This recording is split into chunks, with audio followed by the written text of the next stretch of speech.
শুরু হলো একটা ফোড়া দিয়ে, আপনি বলেছেন। দর্শক, মলদ্বারের আশপাশে ফোড়া হতেই পারে। এই ফোড়ার জটিল পর্যায়ে ফিস্টুলা অ্যানো, তাহলে আসুন ফোড়াতে আমরা চিকিৎসা ঠিকমতো করছি কিনা জেনে নেই।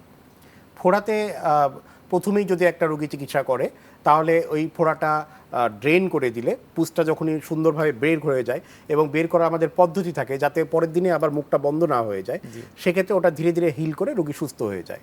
তবে যারা এই সময়ও অনেক সময় ফিস্টুলার একটা নালী খোঁজা হয় এবং শতকরা 50% ক্ষেত্রে ফিস্টুলার নালী ওই সময় থাকে। যারা এই ধরনের কোলোরেক্টাল সার্জারি অনেক বছর ধরে ডিল করছেন বা আমি বেশিরভাগ ক্ষেত্রে চেষ্টা করি ওই নালীটা খুঁজে বের করে ওই সময়ে ওই নালীটাও সমাধান করে দেওয়া, যাতে একবারে এটা নিবৃত হয়ে যায় আর এটা ফিরে না আসে। ডক্টর হাসান, জেনে নেই আপনার কাছে, যাদের মলদ্বারের পাশে ফোড়া হয়েছে, আমরা অনেক সময় গরম সেক দিয়ে, লজ্জায় কোথাও যাই না, এ সেক দিয়ে টিপে টিপে বের করতে চেষ্টা করি, কিন্তু কমপ্লিট পুজ বের হচ্ছে না, তাদের ক্ষেত্রে কি পরিণতি? তাদের যেটা হয়, যেহেতু কমপ্লিট পুজটা বের হচ্ছে না, এই পুজ শরীরে আমাদের একটা টার্ম আছে, pass anywhere, pass do not stay in the body. Pass শরীরের ভিতর পুজ কখনো থাকবে না। না থাকলে তো এরকম পেতেন মানুষজন যে একটা মানুষ 20 বছর ধরে পুজ নিয়ে ঘুরছে, এরকম তো হয় না। ওই পুজ নিজের পথ করে নিবেই। তা সে যখন নর্মাল আপনি যে টিপে টিপে বের করছেন সেদিক দিয়ে বের হতে পারছে না আরাম করে, সে তখন তার পথ অন্য দিক দিয়ে বের করে নেয়। বের করতে যে তখন ওই যে পথটা বের করলো সেটাই একটা নালী হয়ে গেল।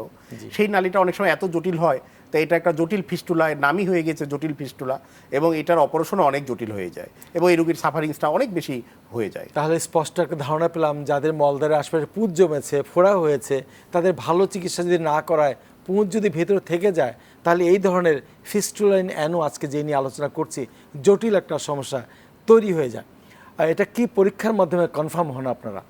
ফিস্টুলাইন অ্যানো যখন এই অ্যাবসেস নিয়ে আসে শুরুর দিকে, তখন রোগীর তীব্র ব্যথার মধ্যে থাকে। ওই সময় আমরা রোগীর তথ্য শুনে, মানে রোগীর সমস্যাগুলোর কথা শুনে, তা মলদ্বারে ওখানে দেখে বা খুব জেন্টলভাবে আমরা কিছু লোকাল অ্যানেস্থেশিয়া ওখানে দিয়ে পরীক্ষা করলেই বুঝতে পারি এটা অ্যাবসেস অথবা ফিস্টুলাইন অ্যানো হয়েছে। তা তারপরেও আমরা যখন অপারেশন করতে যাই, যেহেতু এটা আলটিমেটলি চিকিৎসা অপারেশনের পূর্বেও আমরা প্রথমেই আমরা এক্সামিনেশন আন্ডার অ্যানেস্থেশিয়া বলে একটি কথা আছে, অর্থাৎ শুরুতেই আমি ভালো করে পরীক্ষা করি।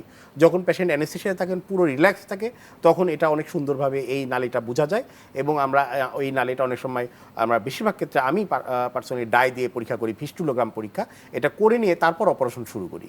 একটা পরীক্ষা বোঝা যায় এই নালী কতদূর গিয়েছে। আপনাকে এক সিটিংয়ে অপারেশন কমপ্লিট করেন?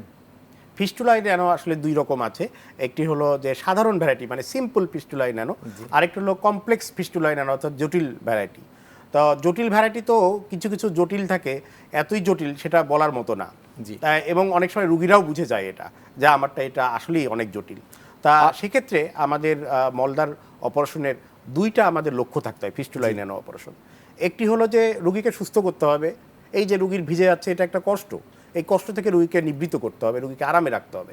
আর দ্বিতীয় কথা হলো যে আমাদের মলদ্বারের একটা আল্লাহ প্রদত্ত ক্ষমতা হলো কন্টিনেন্স, অর্থাৎ ধরে রাখার ক্ষমতা। আপনি বাসের মধ্যে আপনার হঠাৎ বাথরুমের বেগ হয়েছে, আপনি কি মানুষজনের সামনে বাথরুম করছেন, নাকি আপনি আপনার অফিসে পৌঁছে তারপর করছেন? এটাকেই বলে কন্টিনেন্স। তা আমি ফিস্টুলা করতে যে আপনার কন্টিনেন্স যদি আমি নষ্ট করে ফেলি, তাহলে কিন্তু এই অপারেশনকে সফল অপারেশন বলা যাবে না। শুধু আপনার পুজ পানি আসা বন্ধ করলেই হবে না। তো এদিকে লক্ষ্য রেখে আমাদের সবসময় অপারেশন করতে হয়। তাই এইসবের ক্ষেত্রে আমাদের অনেক সময় যে আধুনিক কিছু টেকনোলজি আমরা ইউজ করি। একটা ফোন এসে কথা বলি। Hello hello. আসসালামু আলাইকুম। ওয়ালাইকুম সালাম, পরিচয় দিন। জি, আমি সাভার থেকে। হ্যাঁ, কি জানতে চান বলুন। আমি জানতে চাচ্ছি হলো, আমার আপনার এই বাথরুমের রাস্তার বাইরে একটা রক খুলে যায় প্রায় সময় বাথরুম করতে গেলে। আচ্ছা। আর অনেক সময় ওটা দিয়ে এই আপনার রক্তর মতো বের হয়, পুজোর মতো বের হয়। হ্যাঁ, কিন্তু ওটা আপনার ওই দেখা যায় গলে গেলে আবার ঠিক হয়ে যায়।